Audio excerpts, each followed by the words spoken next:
నెల్లూరు జిల్లా రాపూర్ పట్టణంలో ఎంఆర్పీఎస్ ఆధ్వర్యంలో మాదిగల అమరవీరుల దినోత్సవాన్ని ఘనంగా నిర్వహించారు. ఈ సందర్భంగా ఎంఆర్పీఎస్ మండల నాయకులు అమరవీరుల చిత్రపటాలకు పూలమాలలు వేసి ఘనంగా నివాళులర్పించారు. ఎంఆర్పీఎస్ నాయకుడు చింతగుంట అంకయ్య ఈ సందర్భంగా మాట్లాడుతూ గత 3 దశాబ్దాలుగా సాగిన ఉద్యమ ప్రస్థానాన్ని గుర్తు చేసుకున్నారు. ఎస్సీ వర్గీకరణ కోసం జరిగిన పోరాటంలో ఎంతో మంది తమ ప్రాణాలను అర్పించారని, వారి త్యాగాల పునాదుల మీదనే నేడు షెడ్యూల్ కులాల రిజర్వేషన్లు మరియు వర్గీకరణ సాధ్యమైందని పేర్కొన్నారు. సుప్రీంకోర్టు తీర్పుతో లభించిన ఎస్సీ వర్గీకరణ విజయాన్ని మాదిగల అమరవీరులకు అంకితం చేస్తున్నట్లు ప్రకటించారు. తమ జాతి కోసం ప్రాణాలర్పించిన వీరులను స్మరించుకోవడం ప్రతి ఒక్కరి కనీస బాధ్యత అని ఆయన పిలుపునిచ్చారు.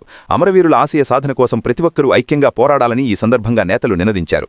ఈ కార్యక్రమంలో పచ్చిగల ప్రేమ్ కుమార్, మంగళపూరి వెంకటేష్, ఆదూరి దేవరాజ్, అంకబాబు, బక్క అంకయ్య తదితరులు పాల్గొన్నారు.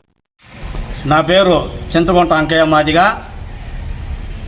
ఎంఆర్పీఎస్ ఎంఎస్పి అనుబంధ సంఘాల ఇన్ఛార్జిగా వ్యవహరిస్తున్నాను.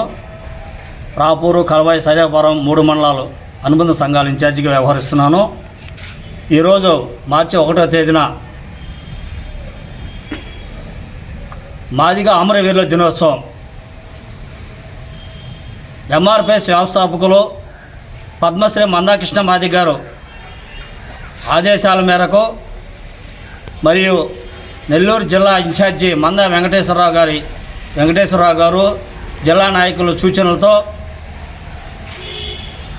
1930 సంవత్సరాల క్రితం నుంచి ఎంఆర్పీఎస్ ఉద్యమం పోరాటంలో ఎంతోమంది అసూలు బాసినటువంటి మాదిగలు వాళ్ళ పోరాట ఫలితమే ఈరోజు షెడ్యూల్ కులాలు అనుభవిస్తున్నటువంటి రిజర్వేషన్లు అని ఆ మాదిగ అమరులకు ఈ వర్గీకరణ అంకితం చేస్తూ ఈరోజు ఆ మాదిగ అమరవీరులందరికీ కూడా రాపూరు మండల ఎంఆర్పీఎస్ కమిటీ యొక్క ఆధ్వర్యంలో ఘనంగా నివాళులు అర్పించడం జరిగింది.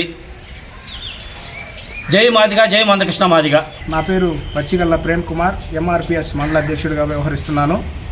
అయితే ఈరోజు పద్మశ్రీ మందాకృష్ణ మాదిగ గారి యొక్క ఆదేశాల మేరకు మార్చి 1వ తారీఖున 3 దశాబ్దాల ఎంఆర్పీఎస్ చరిత్రలో అలుపెరుగని పోరాటం చేసి ఎన్నో ఉద్యమాలు ఇటు సమాజానికి అటు జాతికి అనేకమైన విషయాలని పరిగణలోకి తీసుకుంటూ జాతి యొక్క జాగృతిని చేస్తూ నిరంతరం పనిచేస్తున్నటువంటి పద్మశ్రీ మందాకృష్ణ గారి యొక్క ఉద్దేశంలో అసూలు బాసి తమ యొక్క ప్రాణాలను సైతం లెక్క చేయకుండా జై మందకృష్ణ, జై మందకృష్ణ.